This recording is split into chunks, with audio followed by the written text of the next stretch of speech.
With your clinical instructor, that's an activity that you're going to be doing in the clinical area. You should have access to that already on Blackboard. Basically, it's a case study, and you will be doing a home visit, so to speak, and you will be teaching the patient. So remember I said in the very beginning that teaching is a very big part of what we do. Yeah. We teach our patients about absolutely everything. That is part of the nurse-patient relationship.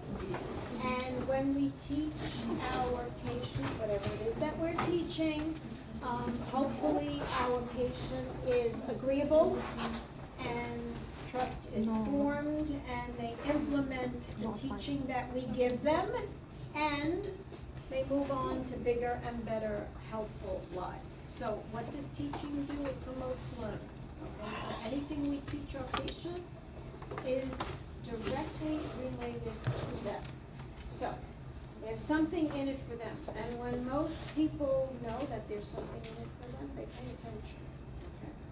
So learning. Any learning that occurs as a result of teaching obviously is fluid. What do I mean by fluid? It's a process, right? So sometimes I might teach my patient about an exercise or about a medication, but I need to go back and revisit it, right? Maybe they don't understand the first time.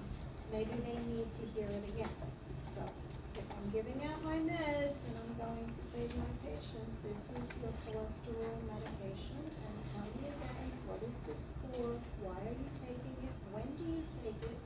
And what side effects should you look out for?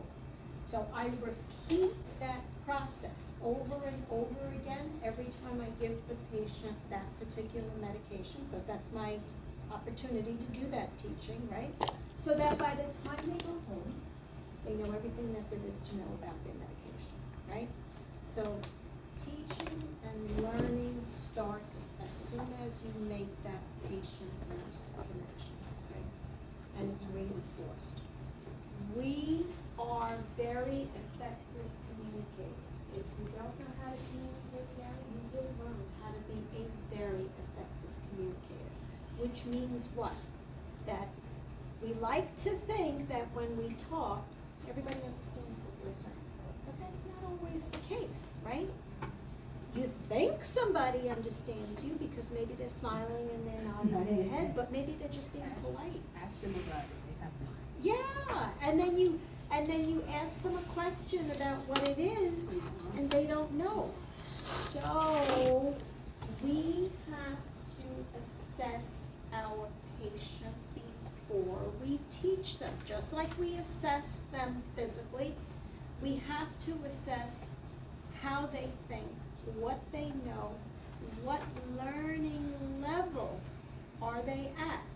For example, if I'm teaching a physician, and you're going to teach them, you don't assume just because they're a physician they know everything. I might use some medical terminology. I might say, you know you had an MI, so blah, blah, blah, blah. MI, myocardial infarction. They know what it is, I know what it is, so we might fall into that medical speak, so to say. But if I'm talking to a regular individual that is not part of the medical field, I'm not going to use the term myocardial infarction. I'm going to say heart attack. I'm going to talk in a language that is very easy for them to understand, right? I'm not talking down to them. I'm talking to them at a level with terminology that they understand. Because if you understand something, then you tend to remember it. But if I say, you know, you had an MI and we have to do a series of 12-lead EKGs before you go for your cardiac cath, and then we're going to do the TAVR. They're going to be like, what? But I actually said a full sentence that any other medical professional would understand right away. But if you're not in medicine, you're not going to know it. So again, common language, and you want to watch your patient, look for feedback. Are they giving you any cues? Do they understand? Are they staring at you with big eyes? Are they glazed over completely? So that is very important.